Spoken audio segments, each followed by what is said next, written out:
नमस्कार, स्वागत है आपका हमारे आचार्य जागेंद्र मिश्रा चैनल पर। राखी पर कितनी गांठें बांधें। दोस्तों, रक्षाबंधन सिर्फ एक त्यौहार ही नहीं बल्कि भाई बहन के बीच रिश्ते को और भी ज़्यादा मजबूत करने का पर्व है। भाई बहन के बीच के प्रेम का प्रतीक है।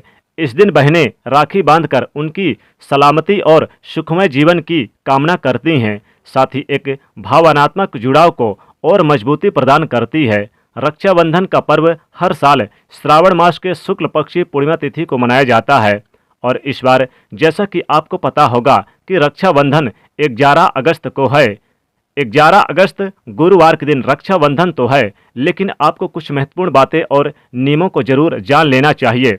इससे पहले कि आप अपने भाई की कलाइयों पर राखी बांधें, सबसे पहला आपके मन में सवाल आ रहा होगा कि दोस्तों, रक्षाबंधन की जो रक्षा सूत्र होता है राखी, उसकी कितनी गांठें भाई की कलाई पर लगानी चाहिए।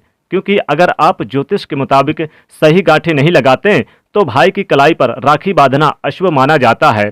इसके अलावा भी रक्षाबंधन से संबंधित कुछ और महत्वपूर्ण नियम हैं जो आपको जरूर ध्यान में रखना चाहिए, जैसे कि कपड़े पहनते समय संबंधित नियम। रक्षाबंधन पर राखी बांधने समय किस दिशा में मुंह करके आपको खड़ा रहना चाहिए, ये कुछ छोटी छोटी बातें ध्यान में रखना चाहिए। ये वाकई में बहुत ज़्यादा पॉजिटिव प्रभाव डालती है। हिंदू धर्म में वैसे तो हर त्योहारों का खास महत्व माना जाता है, मगर रक्षाबंधन एक बेहद ही महत्वपूर्ण पर्व है। ये भाई बहन के प्रेम और रिश्ते को दर्शाता है। इस पर्व का इंतजार बहन और भाई दोनों को रहता है। इस दिन बहनें अपने भाई की कलाई पर राखी बांधती हैं, उनकी लंबी आयु की कामना करती हैं। ये त्यौहार भाई बहन के पवित्र रिश्ते, स्नेह और प्रेम का प्रतीक माना जाता है और ऐसे में सभी बहनों को अपने भाई की राखी बांधते वक्त कुछ नियमों का पालन जरूर करना चाहिए। सबसे पहले बात करें कि कितनी गांठें लगाएं। रक्षा सूत्र पर तो आपको बता दूं कि राखी पर 3 गांठें लगाना बेहद शुभ माना जाता है। राखी में जो 3 गांठें लगाई जाती है वो भगवान ब्रह्मा, विष्णु और महेश को समर्पित मानी जाती है। साथ ही तीनों गांठों का अलग अलग महत्व भी है।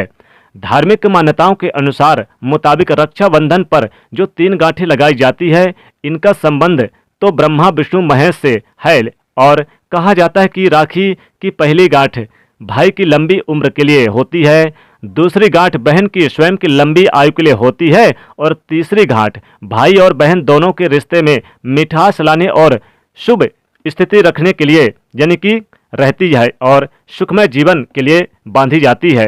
कुछ नियमों का पालन भी इस दिन जरूर करना चाहिए, खासकर यानी कि जब भी बहन और भाई यानी कि राखी का सूत्र बांधते हैं उससे पहले स्नान वगैरह करके स्वच्छ वस्त्र धारण करें। जी हाँ, नए वस्त्र धारण करना इस दिन बेहद अच्छा माना जाता है। जहाँ तक हो सके पीले रंग के वस्त्र पहने और हो सके तो लाल रंग के कलर के वस्त्र पहने। भूलकर भी इस दिन काले रंग के कपड़े ना पहने। दोस्तों, जब भी भाई अपनी बहन से राखी बंधवाएं तो सर में कुछ जरूर रख लें, रुमाल या फिर अंगोछी टोपी वगैरह कुछ जरूर रखकर ही बांधें।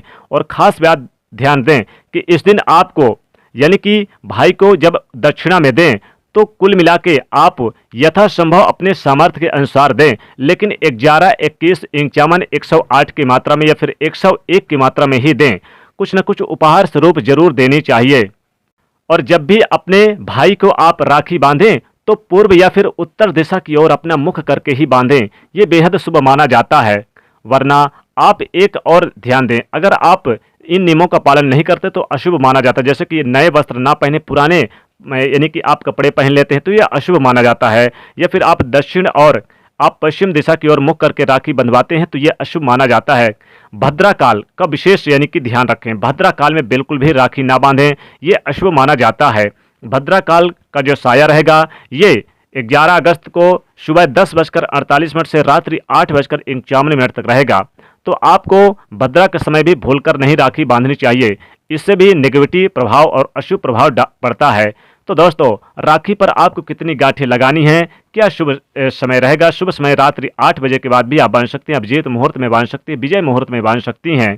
तो आपको किस दिशा में मुंह करके बांधें और किन बातों का विशेष रूप से ध्यान रखें, इसका पूरी तरह से विवरण हमने आपको इस वीडियो में दिया। तो दोस्तों, वीडियो पसंद आए तो वीडियो को लाइक कर दीजिएगा, फटाफट शेयर कर दीजिएगा और चैनल को सब्सक्राइब करके बेल आइकन को प्रेस करिएगा। जय माँ लक्ष्मी।